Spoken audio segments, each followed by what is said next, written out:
Hoy vamos a presentar nuestra guía de práctica clínica acerca del abdomen agudo en la demanda espontánea.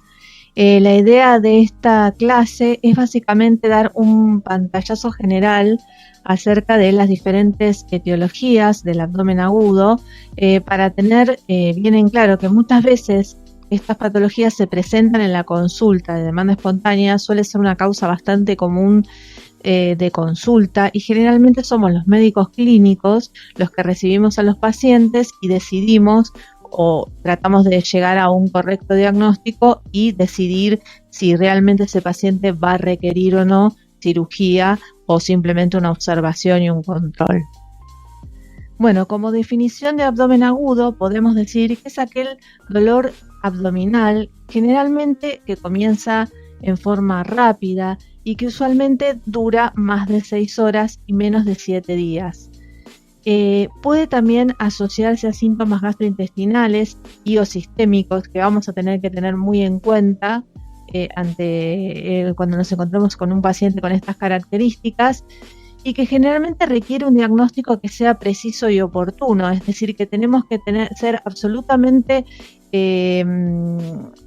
prolijos en la forma en que pensamos e investigamos a un paciente que tiene un abdomen agudo. Y además es muy importante, por eso es importante la visión clínica de este paciente, determinar la necesidad o no de un tratamiento quirúrgico de urgencia.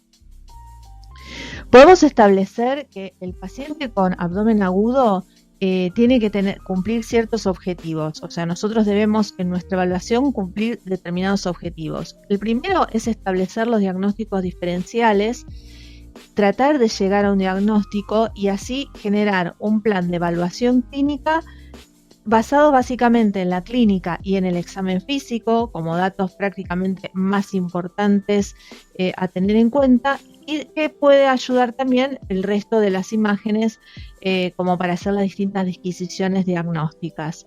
Después tenemos que evaluar si existe o no indicación de tratamiento quirúrgico, por eso la participación del cirujano muchas veces es fundamental en este proceso, porque en definitiva, a partir de nuestras sospechas desde la clínica, ellos pueden determinar la necesidad o no de requerir a ese paciente alguna conducta quirúrgica. Y además tenemos que ser capaces de preparar al paciente para enfrentar un eventual tratamiento quirúrgico que de esta manera haga llegar al paciente en las mejores condiciones posibles y así minimizar la morbimortalidad. Es por esto que es la base de la guía y es lo más importante.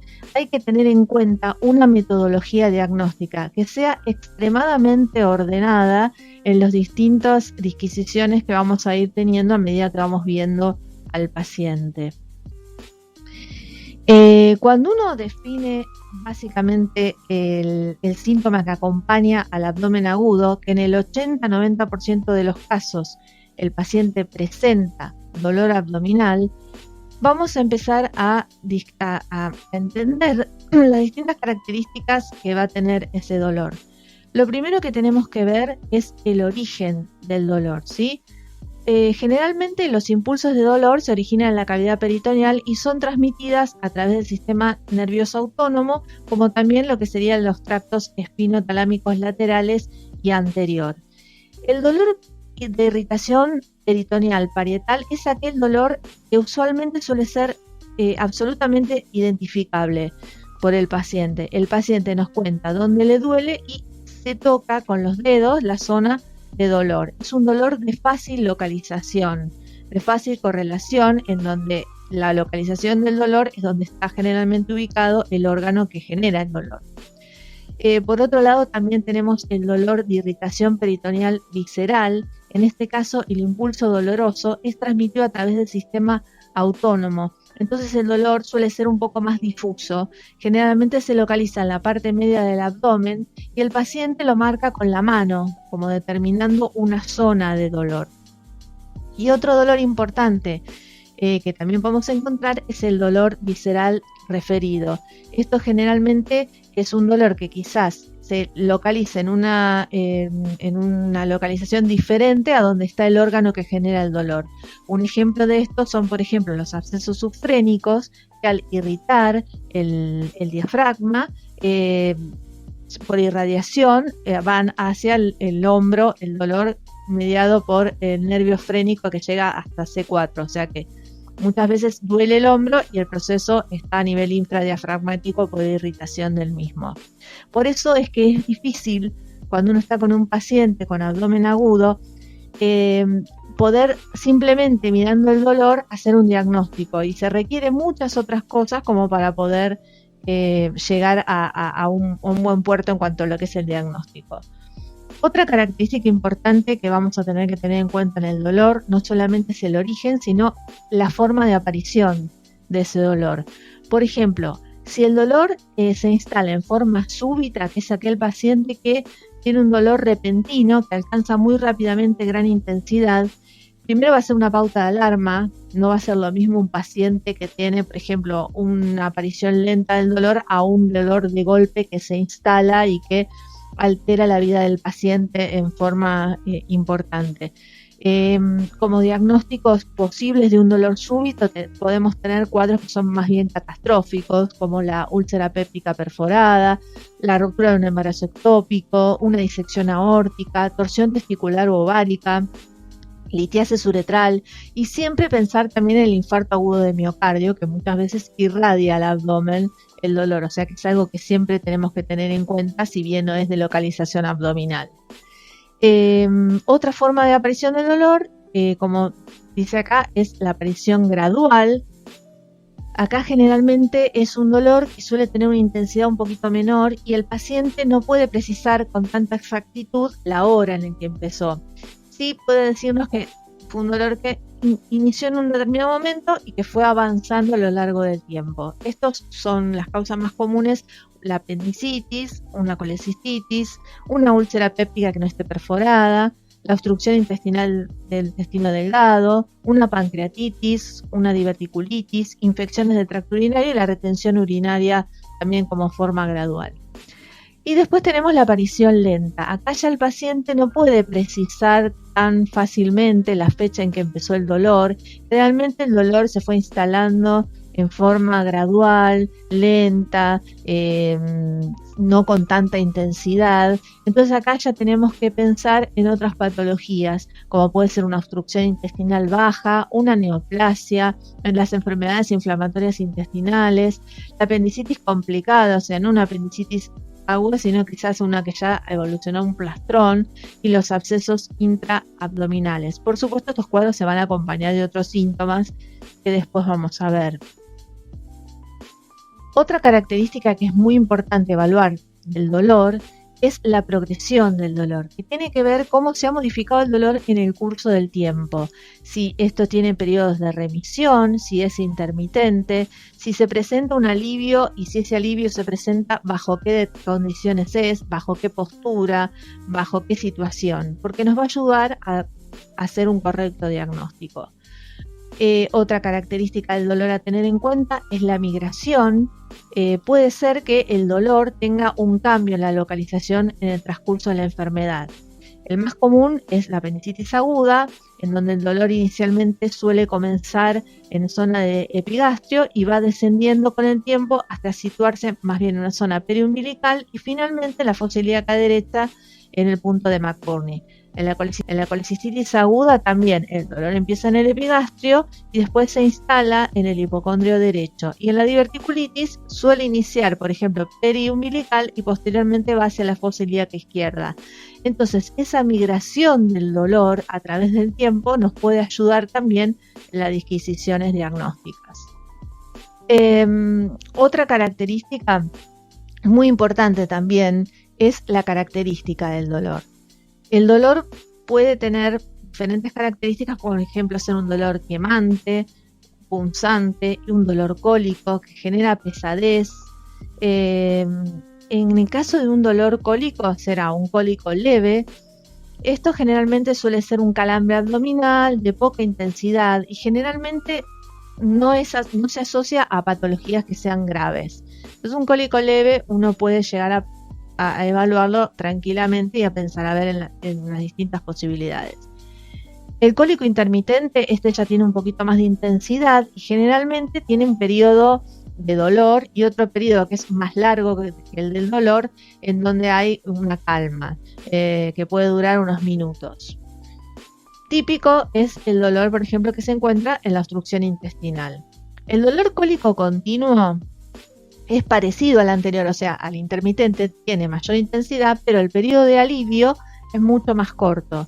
Entonces acá lo tenemos, por ejemplo, una obstrucción intestinal alta, la colecistitis, una litiasis ureteral, en ese caso también va a ser cólico continuo. Y ya el dolor severo continuo, este es un dolor persistente que permanece en el tiempo, que es bastante importante.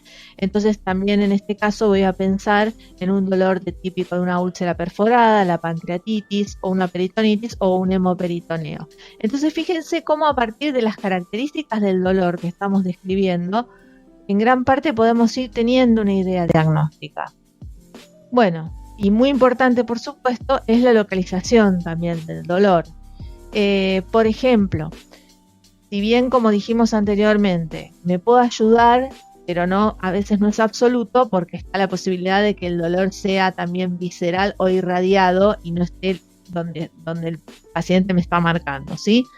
Bueno, un dolor en epigastrio, dijimos que pueden ser una úlcera péptica, común o complicada, la colecistitis, una apendicitis, una pancreatitis, una obstrucción intestinal inicialmente puede localizarse en epigastrio, un absceso hepático, absceso subfrénico, el espleno y la hepatomegalia, todo lo que sean las neumonías de bases también puede doler, o el infarto agudo de miocardio, sobre todo de cara inferior, pero cualquier infarto agudo de miocardio puede localizar en epigastrio.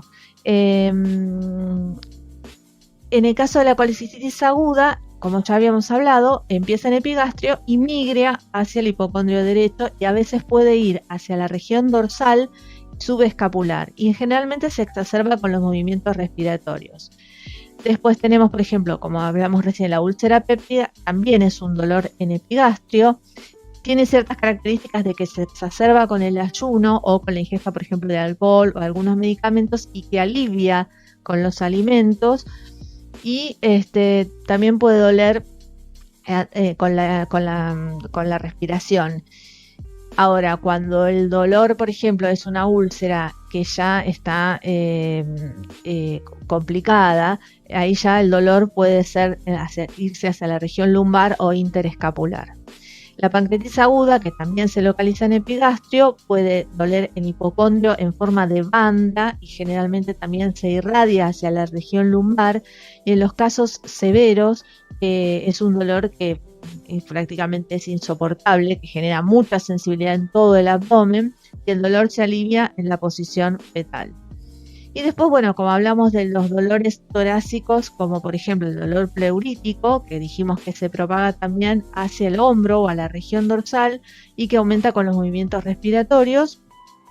Y bueno, y todo lo que sea de irritación cercana al diafragma también puede doler en epigastrio y también ir hacia los hombros.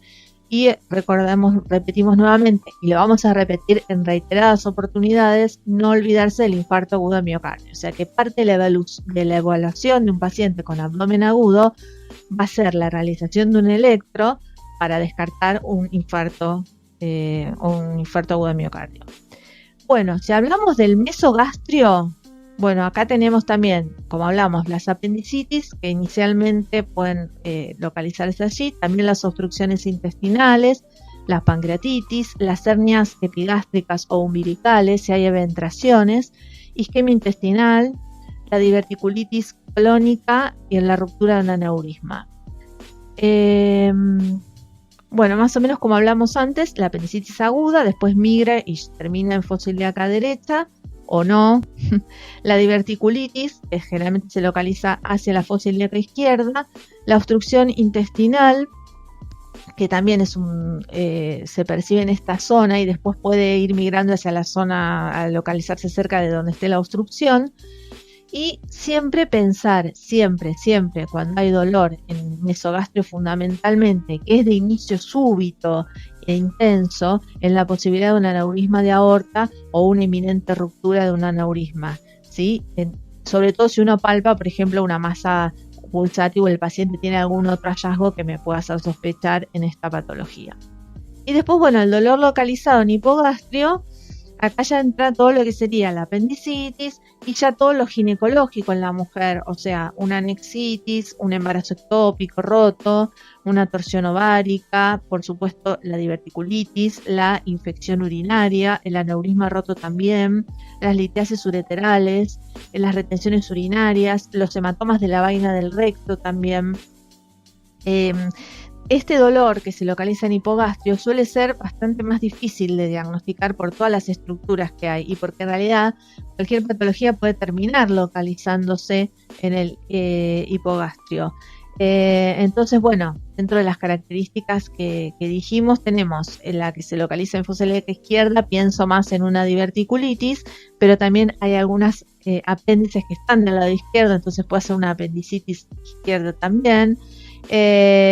Muchas veces también la enfermedad inflamatoria pélvica suele tener sí, una instalación un poco más gradual, más lentamente que la apendicitis aguda, suele ser bilateral, tiene menos síntomas gastrointestinales y la presencia de flujo o menstruación reciente o el antecedente del uso de DIU o un dolor a la movilización del cuello uterino en la palpación también ayudan al diagnóstico diferencial quizás entre apendicitis y una enfermedad inflamatoria pélvica.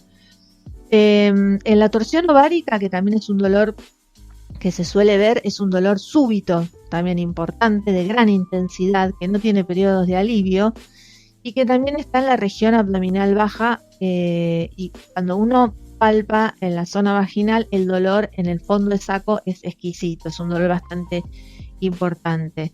Y después tenemos el síndrome de Mischmerz, que ocurre en la parte media del ciclo menstrual y que tiene que ver con la ruptura del folículo de Graf y el pasaje de sangre quizás irritando el peritoneo, que también es súbito de intensidad constante, pero que tiene la característica de ser de corta duración.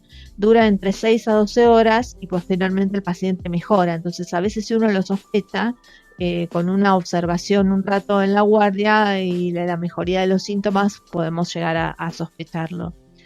Y bueno, siempre que haya dolor en hipogastrio en una mujer hay que descartar el embarazo ectópico, teniendo en cuenta que bueno, suele ser un dolor en la parte inferior del abdomen de evolución variable, que muchas veces en un momento cambia y se agudiza y aumenta, que es cuando se rompe, y se hace generalizado.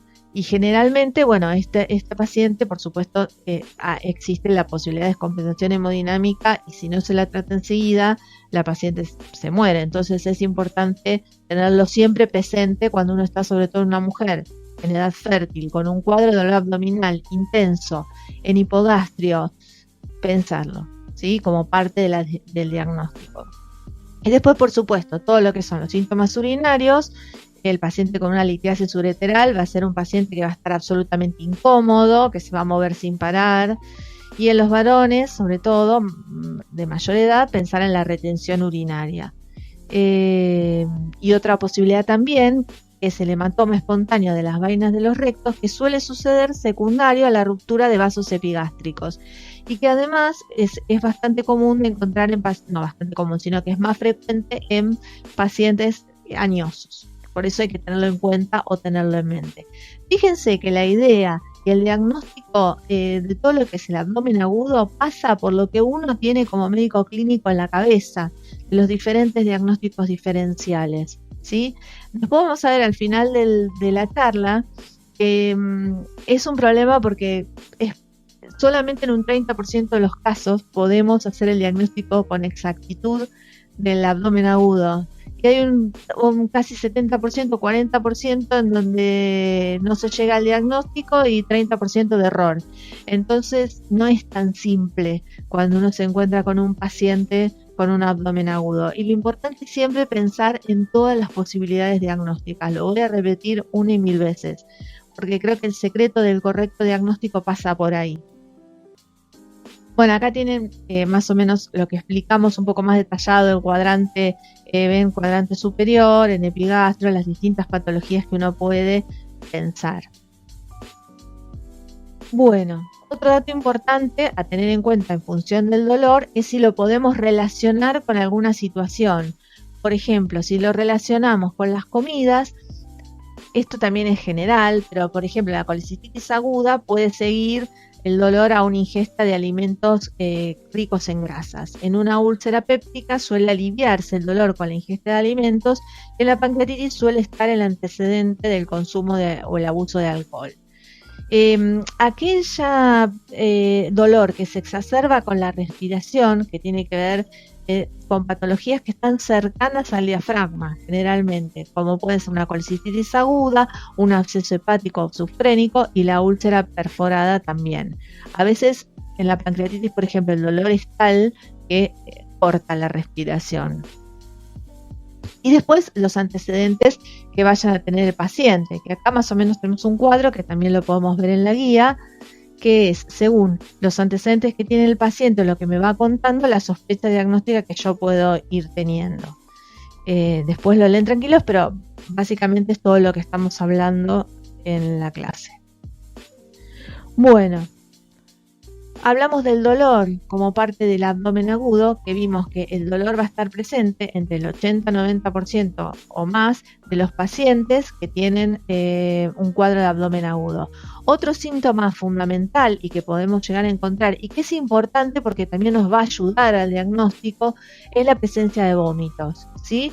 Los vómitos generalmente acompañan al dolor abdominal al paciente y pueden ser de distintas características. Lo más importante y lo que me tiene que asustar es el vómito que aparece posterior al dolor. O sea, el paciente refiere que primero tiene dolor y después aparece un vómito. Si el vómito es anterior al dolor, es más, suele no tener tanta magnitud ni tanta importancia en lo que es el pensamiento diagnóstico del paciente con abdomen agudo. Por ejemplo, tenemos el vómito reflejo secundario en inflamación peritoneal, parietal o visceral. Este vómito generalmente ocurre precozmente, pero usualmente sigue al dolor, por eso es lo que yo les decía que es importante. Puede ser precedido o no de náuseas y generalmente tiene un contenido que es gástrico. A lo sumo puede tener un poco de bilis. Los vómitos de contenido gástrico en general no son tan graves a los vómitos que se van complicando. Lo que pasa es que a veces el vómito va evolucionando. Primero es de contenido gástrico y después ya pasa a ser de contenido bilioso y después ya pasa a ser de contenido fecaloide. Entonces eso va determinando la gravedad del proceso ante el que estamos, ¿no? Bueno, después tenemos el vómito de obstrucción intestinal o de víscera hueca. Este es el vómito que yo les comentaba, que suele tener un contenido más abundante, con un olor característico, puede haber bilis. Es un dolor que puede aliviar, por ejemplo, un paciente que tiene distensión abdominal y de golpe vomita y se alivia en ese ratito. Bueno, eso es un signo de obstrucción. Dependiendo de la localización de la obstrucción van a ser las características del vómito, pero bueno, siempre es paciente que vomita, es un detalle que hay que tenerlo en cuenta. Y por supuesto, el paciente que vomita también tenemos que descartar o pensar patologías en el sistema nervioso central, sobre todo si el paciente tuvo un traumatismo. Bueno, ya esto será otra disquisición. Pero básicamente lo importante es esto, el vómito como elemento que acompaña al dolor, generalmente que está posterior al dolor y que, bueno, según el tipo de vómito que tenga, la intensidad y si este vómito mejora o no la sintomatología, yo voy a ir sospechando las distintas características diagnósticas. Bueno, y después otras asociaciones en los abdómenes agudos al dolor es la presencia de anomalías en las funciones intestinales. Lo primero que podemos ver es el ilioreflejo. El ilioreflejo acompaña la mayoría de los procesos inflamatorios intraperitoneales y hace que el paciente manifieste como una sensación de distensión, como una incapacidad de emitir gases y suelen ser pacientes que están constipados. Generalmente este ilio es un sector del intestino que ante la inflamación que genera las mismas vísceras pueden no contraerse adecuadamente y por eso el paciente tiene alta eliminación de gases y constipación. El antecedente de un paciente de tener deposiciones sanguinolentas, bueno, me hace pensar en alguna patología, en una diverticulitis, un cáncer o si tiene melena, un cuadro gastrointestinal superior, el abdomen superior, que genere esta situación. Siempre las disposiciones sanguinolentas son un signo de gravedad, entonces es importante tenerlo en cuenta. Si el paciente refiere a colia, bueno, voy a pensar en todas las patologías tipo obstrucción biliar como característica, ¿no? Bueno, después de la hepatitis, pero básicamente pienso en una obstrucción biliar. Y la distensión abdominal, que acompaña muchas veces los procesos abdominales, generalmente puede ser secundaria a un ilio reflejo o a una obstrucción mecánica, incluso una peritonitis o una pancreatitis, ¿sí? La distensión abdominal suele estar en todos los pacientes en la mayoría de los pacientes con abdomen agudo. Después, otros síntomas que pueden ayudar a hacer la disquisición diagnóstica es la presencia de síntomas geniturinarios y ginecológicos que siempre deben ser interrogados y que siempre deben ser tenidos en cuenta. Por supuesto, la disuria me va a hacer pensar en primer término en una infección urinaria, pero también tengan en cuenta que hay muchos procesos inflamatorios pélvicos, incluso apendicitis, anexitis, diverticulitis, el embarazo ectópico, que pueden por irritación dar disuria. Entonces, sí, pienso en la infección urinaria, pero también tengo que pensar en el resto de los diagnósticos. La hematuria, bueno, también infección urinaria, una litiasis, un traumatismo, una neoplasia del árbol urinario. También lo puedo ver en pacientes con, como dijimos, con litiasis, ¿no es cierto? Litiasis renal o litiasis vesical. La historia de amenorrea siempre en un paciente con un abdomen agudo me tiene que hacer pensar o en un aborto en curso, que muchas veces puede no tener dolor, a veces sí, pero tengo que pensar en el embarazo ectópico, que sería, digamos, como el cuadro de gravedad a tener en cuenta en un paciente con amenorrea. Por eso es importante interrogar la fecha de última menstruación y pensarlo. Repito, pensarlo. El secreto de no equivocarse en un paciente con un abdomen agudo es pensar y hacer una disquisición diagnóstica. Eso es lo importante, adecuada y pensando todas las posibilidades, teniendo en cuenta que no siempre los cuadros clínicos se presentan con las mismas características. Bueno, ya hablamos básicamente de lo más importante y en lo cual nosotros, si vamos pensando en un algoritmo diagnóstico, podemos decir que a través del interrogatorio, que fíjense que vimos primero todo lo que se refería al dolor, cómo el dolor me puede determinar según la localización, la irradiación, la intensidad, el tipo de dolor, cuándo comenzó, con qué situación mejora, cuál es la posición antálgica. Yo ahí ya tengo un gran panorama de qué diagnóstico se acerca más al paciente que está con un abdomen agudo.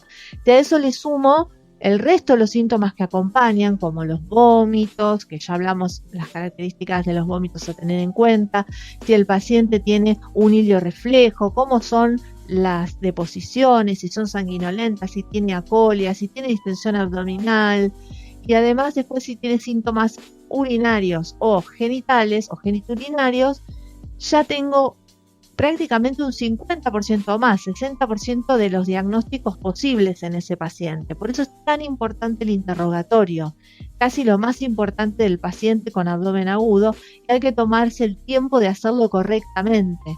¿Sí? Si es una mujer, preguntar siempre fecha de última menstruación. Insisto en esto porque suele ser uno de los eventos más catastróficos para las mujeres y en lo que muchos nos podemos equivocar.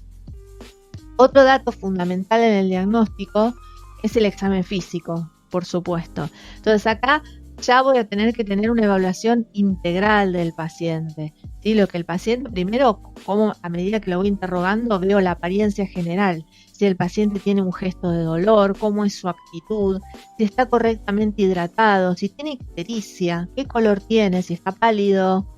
Evalúo el pulso y la temperatura. Un pulso rápido puede ser secundario, por ejemplo, a la fiebre, pero también a un estado hipovolémico, entonces tengo que tener en cuenta esto, tener en cuenta lo que es el pulso del paciente añoso, que puede estar medicado con betabloqueantes, entonces no voy a tener como pauta de alarma la taquicardia.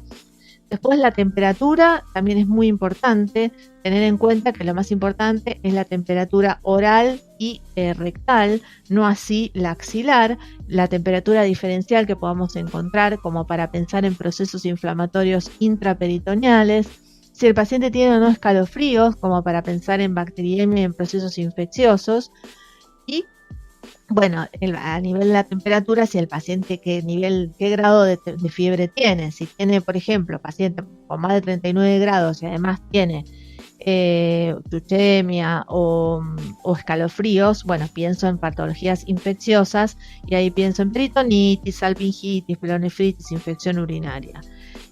También tener en cuenta que hay cuadros abdominales en estadios graves que pueden cursar con temperatura baja, así que también hay que tener en cuenta eso en procesos por ahí sépticos o pacientes que sí, básicamente que estén en un cuadro séptico.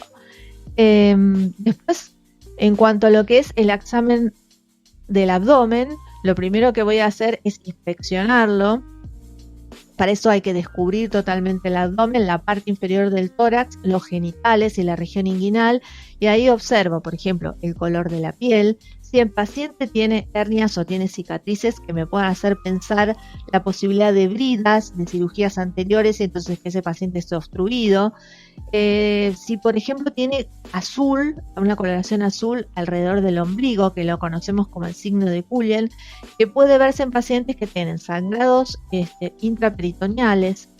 Otra opción también es la equimosis de los francos y la región dorsal, que se puede ver por ejemplo en hemorragias retroperitoneales que se asocian a pancreatitis o aneurismas de aorta, entonces eso se llama el signo de Gray-Turner y también es importante observarlo. Y también voy a ver el contorno abdominal, si ese es un abdomen que está distendido, si está excavado, si puedo ver pulsaciones, si a simple vista veo masas, ¿sí? Es el grado que uno aprecia de la tensión de la pared. Y bueno, y si está severamente distendido, pensar en si es un hilio reflejo, obstructivo o una peritonitis. Después cuando lo toquemos nos vamos a poder dar cuenta de esto. Otro elemento importante en el examen abdominal es la auscultación. Nosotros lo que vamos a evaluar es la presencia o no de ruidos. Cuando hay ausencia de ruidos intestinales, generalmente es una situación catastrófica, que puede ser una obstrucción en el estadio terminal o una peritonitis.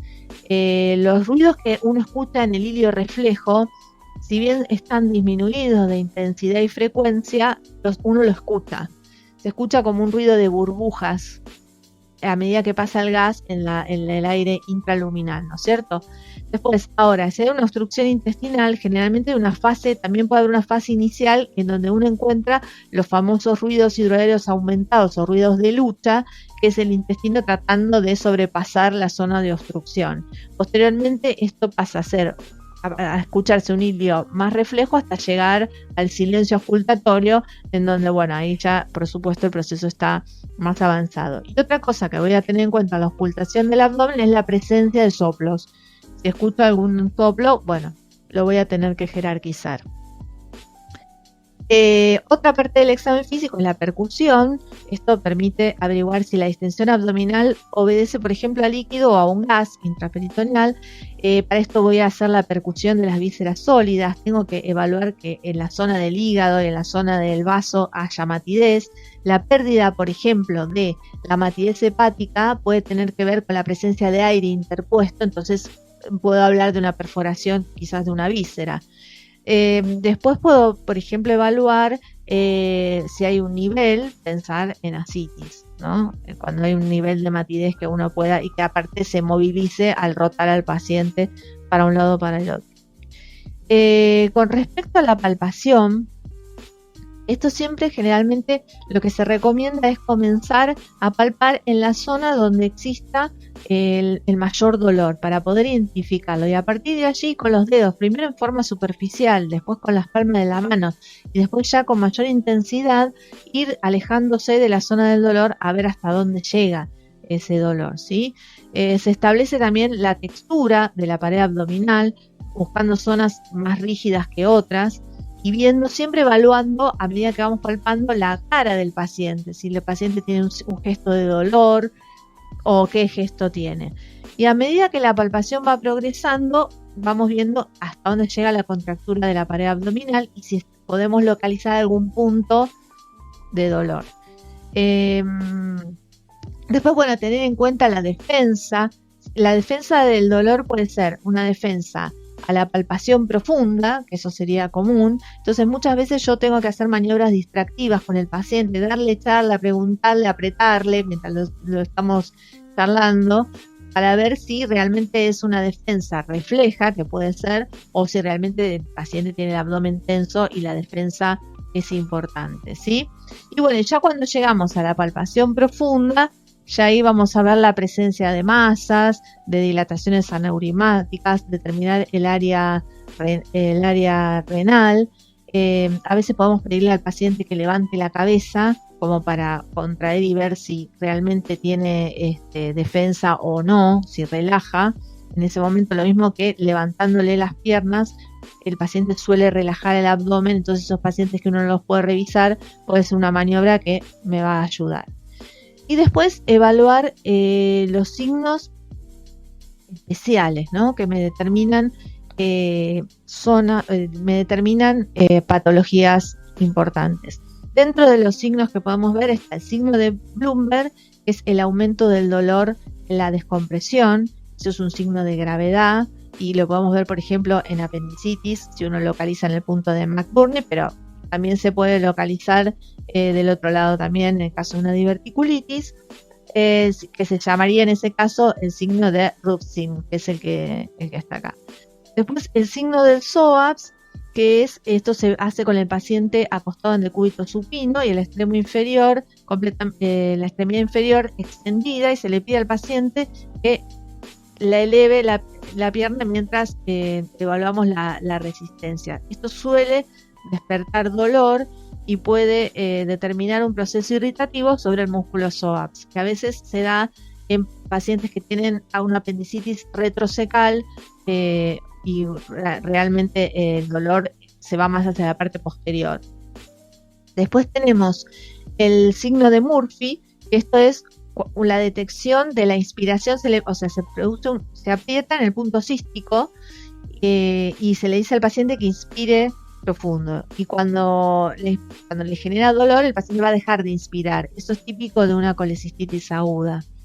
Después tenemos también la puniopercusión lumbar positiva, el signo de Kern, que no está acá, pero que consiste en una aparición del dolor referido a nivel de los hombros cuando se palpa la región superior del abdomen y tiene que ver con la ruptura esplénica. Este signo aumenta en posición de Trendelenburg. Son signos que son importantes evaluar. Otra cuestión importante también del examen físico y que no nos debemos olvidar, o sea, ya revisamos todo el abdomen, vimos la apariencia del paciente, vimos los vitales que tiene el paciente, cómo está hemodinámicamente, su temperatura rectal, su temperatura oral, si tiene temperatura diferencial, si tiene hipotensión, cómo está el pulso, y revisamos el abdomen, lo inspeccionamos, lo tocamos, lo palpamos, localizamos puntos de dolor, localizamos defensa, vimos características de ese abdomen. Bueno, siempre tenemos que acompañar esto con el examen rectal y genital. Es fundamental, aunque a veces a los pacientes no les guste, les moleste, estén doloridos, pero para nosotros es importante porque nos va a aportar mucha información acerca del paciente que tenemos enfrente. Por eso siempre tiene que estar. Con respecto al tacto rectal, uno va a ver primero el tono del esfínter y la temperatura. Vamos a poder ver la pared posterior. ¿Y qué se localiza en la pared posterior?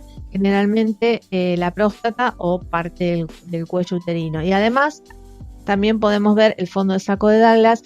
Lo podemos palpar a ver si se toca bombado, si es dolorosa la palpación. Muchas veces podemos al mismo tiempo palpar el abdomen en las zonas en las cuales nos generó dudas cuando hicimos la palpación general. Y después también podemos, al retirar el guante, evaluar si tiene materia fecal, las características de las materias fecal. Eso también es importante. Si tiene, por ejemplo, melena, si tiene sangre, si palpamos un bolo, si podemos, si no palpamos, o sea, no hay materia fecal, con lo cual puede indicar en un paciente vomitando que tiene una obstrucción. Otra situación importante, como dijimos, es el tacto vaginal. ¿Por qué? Porque me va también a aportar diferentes datos. Por ejemplo, la temperatura vaginal es importante, la consistencia del cuello uterino. Un paciente en donde uno palpa un cuello blando, podemos sospechar que ese paciente está embarazada. Sí, cómo está el orificio externo, si está entreabierto, por ejemplo, en el caso de aborto. Si uno moviliza el cuello y le duele a la paciente, podemos pensar en todos los procesos inflamatorios anexiales, en un embarazo tubárico también. Y además, se puede, mientras se hace el tacto vaginal, palpar a nivel abdominal y examinar, por ejemplo, el fondo de saco en búsqueda de abombamientos o masas tubáricas, o si uno palpa en la zona del ovario y la paciente le duele, tener en cuenta la posibilidad de una torsión ovárica. Por eso es importantísimo para nosotros la posibilidad de hacer este examen, ¿sí? Bueno, entonces ya hicimos el interrogatorio, hicimos el examen físico. Con esto yo diría que prácticamente podemos llegar a tener el 80% en nuestro pensamiento de la posibilidad diagnóstica. 1 o 2 diagnósticos que quizás los estudios complementarios nos va a ayudar a definir. ¿Qué estudios complementarios vamos a hacerle? Bueno, básicamente un laboratorio básico en el cual tenemos que encontrar el hemograma. El hemograma me va a aportar la posibilidad de ver el hematocrito, la hemoglobina, si hay un descenso de estos, pensar en una quizás hemorragia, la presencia de leucocitos, de leucocitosis, y bueno, básicamente es eso. Después, otros datos importantes es la química en general. El hepatograma, bueno, si tengo bilirrubina elevada y además tengo ictericia, puedo pensar en una colestasis secundaria, una obstrucción biliar. La fosfatasa alcalina también me puede hablar de colestasis. Los electrolitos pueden servirme para ver, por ejemplo, en pacientes que tienen vómitos y diarrea o pérdida de líquido, la posibilidad de cómo están, digamos, el sodio, el potasio, y ver si requiere además suplementos de esto, ¿no? La glucemia, siempre en un paciente diabético o no diabético también, pero tener en cuenta que muchas veces los abdómenes agudos se ven en pacientes con cetoacidosis diabética, entonces siempre hay que hacer una glucemia. La urea y la creatinina para ver la función renal. La amilasa, que se encuentra elevada en el 80% de los pacientes con pancreatitis aguda.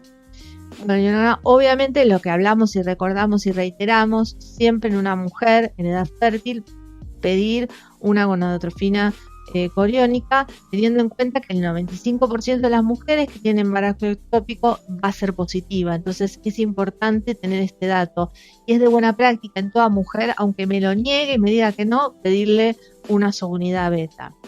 Bueno, la proteína C reactiva puede estar elevada, y por supuesto siempre un sedimento urinario, que voy a evaluar básicamente la densidad urinaria elevada, que me va a hablar de deshidratación, la presencia de glucosuria, de proteinuria en patología renal, bueno, y el sedimento urinario para ver la posibilidad de que sea una infección urinaria o que haya una hematuria. O sea, este sería el laboratorio que no puede faltar en un paciente que estemos evaluando por un abdomen agudo. Con respecto a las imágenes, bueno, fundamental, placa de tórax, placa de abdomen. Vamos a empezar desde lo más básico que podemos tener en un hospital a quizás un poco lo más complejo. En la placa de tórax, ¿para qué me va a servir? Primero, para descartar o confirmar procesos pleuropulmonares, como dijimos que a veces pueden dar un abdomen agudo.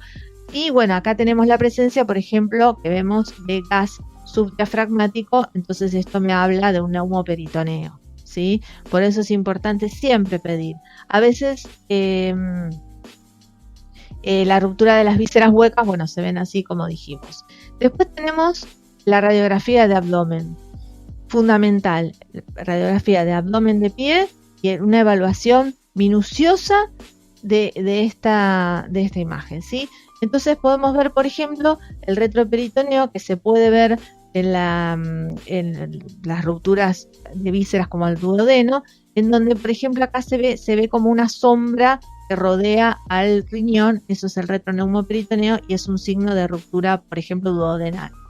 Otra opción que podemos ver es la neumobilia, que es el aire que se ve en la vía biliar, que podemos ver, por ejemplo, en una fístula bilioentérica o en pacientes que hayan realizado derivaciones biliodigestivas. También podemos ver que hay como un dibujo en la pared que rodea la vesícula de aire. Eso es típico de la colecistitis enfisematosa, que es muy común de ver en pacientes diabéticos. Y después, acá es lo más importante y lo que solemos ver más, es el patrón de obstrucción intestinal, que tiene estas características o estas tres situaciones. Primero, la distensión de asas proximales al sitio de obstrucción. O sea, hay una obstrucción y por encima está la dilatación de las asas. Después hay una ausencia de aire en el resto. Sabemos que en el colon tiene que haber un poco de aire, no hay nada, o sea que hasta donde está la obstrucción hay aire, después ya no. Y la presencia de niveles hidroaéreos. Este abdomen es un abdomen que claramente no es normal, ¿cierto? Acá tenemos, por ejemplo, dependiendo de dónde se localice la obstrucción, va a ser los síntomas o lo que vamos a visualizar. Por ejemplo, si la obstrucción colónica, que suele ser menos frecuente que la que se encuentra en el intestino delgado, se ve, por ejemplo, una dilatación colónica proximal con ausencia de gas distal al sitio de la obstrucción. Eso va a depender también de si la válvula ileocecal es continente o no. En un vólvulo de sigmoide, por ejemplo, se ve como una imagen de neumático, o en un vólvulo de ciego se ve como los granitos de café. O sea que esos son imágenes diferentes y patológicas que, dependiendo del sitio de obstrucción y de cómo está la válvula ileocecal, es la imagen que vamos a visualizar. Podemos llegar a ver también aneurismas de aorta, si estos son importantes, se pueden llegar a ver, difíciles pero bueno. Y después también otro dato que suele ser muy importante es el borramiento de la línea del psoas. O sea, acá está el psoas y acá no está la línea. Bueno, esto me puede hablar de una obliteración de la grasa paracólica y la presencia de líquido intraabdominal. Entonces, tener en cuenta que la placa de abdomen de pie es muy importante para evaluar la presencia de aire y la posibilidad de obstrucción intestinal. Otro dato importante me lo va a aportar la ecografía. En la ecografía, ¿qué me va a servir? Me va a servir para ver, tener en cuenta que siempre depende del operador y del método que se use. Entonces, por ejemplo, en la enfermedad biliar, que es uno de los diagnósticos que más se utiliza, lo que vamos a ver es un foco ecogénico dentro de la luz vesicular que se mueve con el cambio del paciente y que tiene una sombra acústica posterior. O sea, esto no me cabe duda que es una litiasis vesicular, ¿no es cierto? Después, por ejemplo, si tenemos una colecistitis, lo que observamos es un engrosamiento de la pared vesicular, generalmente mayor a 5 milímetros, y la presencia de líquido. Acá se ve el engrosamiento. Y cuando hay alguna obstrucción de la vía biliar intra o extrahepática, que suele tener más de 6 a 8 milímetros, acá se ve la vía obstruida, ¿sí? O sea que sirve para el diagnóstico de la patología biliar perfectamente la ecografía abdominal. Apendicitis también la podemos diagnosticar por ecografía. Tiene que ser un operador muy avesado en el tema como para poder hacer el diagnóstico. O sea, me puedo ayudar al diagnóstico, pero no me la va a descartar, ¿sí? Si la clínica es muy importante. Generalmente la apéndice puede ser mayor a 7 milímetros, no es compresible y la imagen es constante al diagnóstico en distintas posiciones. Acá se ve una pared engrosada, bien, puede ser un signo indirecto de apendicitis. Y por supuesto en la mujer es muy importante hacer una ecografía abdominal o transvaginal para ver la posibilidad del útero, para ver la posibilidad del embarazo ectópico. A veces se ven anormalías inflamatorias en los anexos, masas ováricas y la presencia de ascitis. O sea que yo generalmente con una placa y una ecografía puedo tener gran parte del diagnóstico, ¿sí? Después tenemos lo que más nos va a ayudar, y por ahí en lugares donde, como por ejemplo donde trabajamos nosotros, tenemos posibilidad de hacer y me va a aportar datos a veces superiores a la ecografía y a veces complementarios, ¿sí? La tomografía. Importante, la tomografía tiene que ser con contraste oral y endovenoso, porque si no, no voy a tener, o sea, si el paciente no tolera la ingesta y no lo puedo hacer, lo haré con contraste endovenoso, pero si lo tolera es mucho mejor porque me va a permitir hacer un mejor diagnóstico. Entonces, me va a permitir ver vísceras sólidas, las estructuras retroperitoneales. La tomografía es muy importante. Normalmente pasa en muchos lugares que se han acostumbrado a directamente, entran como en un protocolo donde el paciente con dolor abdominal se lo interroga, laboratorio, tomografía. Nunca reemplaza el juicio clínico. O sea, yo puedo tener una tomografía normal o que no me aporte demasiada información y ese paciente lo tengo que seguir observando. Entonces, por eso es importante, ¿sí? Nunca reemplaza el juicio y también podemos ver los abscesos intraperitoneales. Acá vemos, por ejemplo, una diverticulitis en donde se ve la pared engrosada.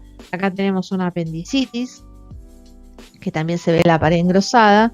Y bueno, es importante tenerlo en cuenta y pedirlo como parte del diagnóstico. Nosotros lo podemos pedir sin ningún problema, ¿sí? Tener en cuenta que la tomografía va a ser superior a la ecografía en lo que es el diagnóstico de enfermedades de páncreas, similar en las patologías hepáticas y en los riñones, y es inferior en todo lo que es ginecológico. Por eso yo les decía que suelen ser complementarias, ¿sí?